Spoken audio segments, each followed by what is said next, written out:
دوستان عزیز، اکنون سعید جلال سعیدوف حالا پهلوانی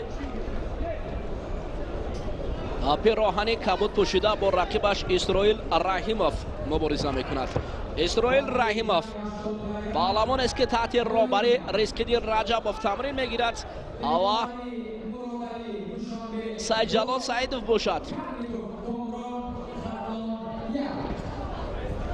اعضای منتخب جمهوری تاجیکستان در رشته گشتین جودو را تشکیل میدهند. این دو پهلوانی که در دیدار اول اسرائیل رحیموف آزاد بود و سعید جلال سعیدوف با شکست مقصدشاه بردیف با این قسمت راه یافت. اکنون چون وقت می رود میدان چهره های نامدار را بیشتر به آغوش می گیرد. پهلوانان خوب با قسمت های پیش حرکت میکنند و نفرانی که کم فعال هستند ترک میدان میکنند. حالا کم فعالی اسرائیل رحیموف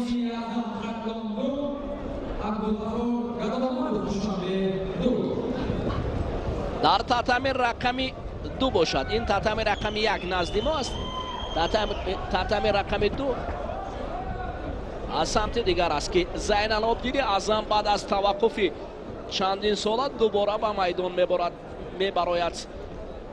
در گلیم رقم 2 با پیراهن سفید، اما کار سعید جلال سعیدوف هنوز هم با اسرائیل رحیموف نتیجه نداده است. سعید جلال سعیدوف هر لحظه ای که می‌نشیند اما نتیجه نیست برای افتادن رقیب.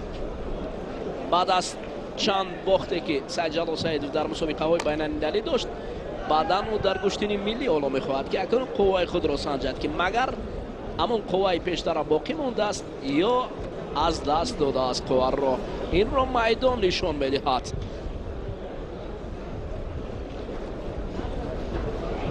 حالا سعید جلال سعیدوف برای هجوم کردن چند نوبت دست و آستین برزده است.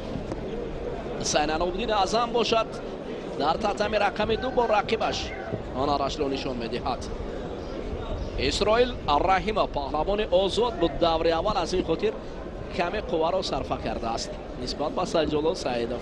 اما کار سعید جلال در رقابت های میمده مشکل می شود اگر همین شکل کشتی گیرد، چون که در پیش رو کامران شاه هست، تیمور رحیموف است، عادل سفرов است و چند دیگران هستند که فردوس نسیمov است.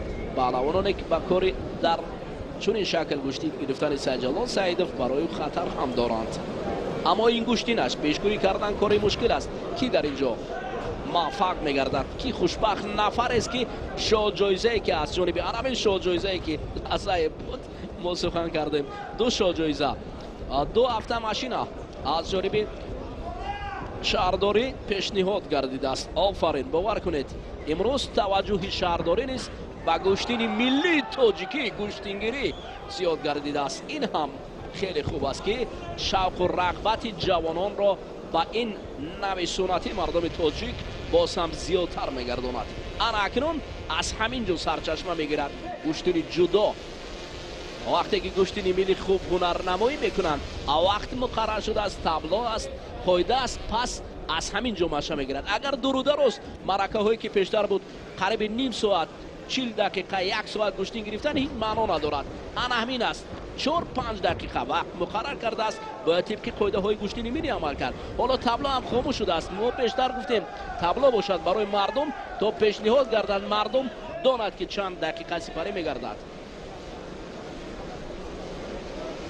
همین فضای زیبای نوروزگاه پایتخت از فضای بلند در صفت HD منظور گردید لحظه ای برای بیننده. باید هنر پهلوانان است و مثل همین پرواز نوار بلند در سطح عالی اجرا گردند.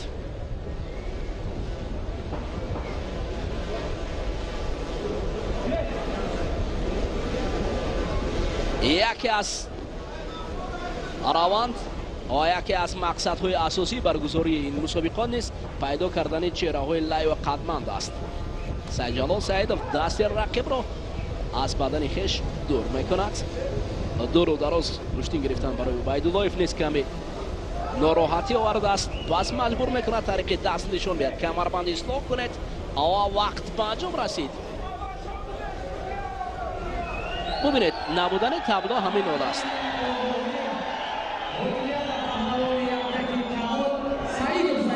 سعیدов سعید جلال را با قسمتی میم بعدا میبرند.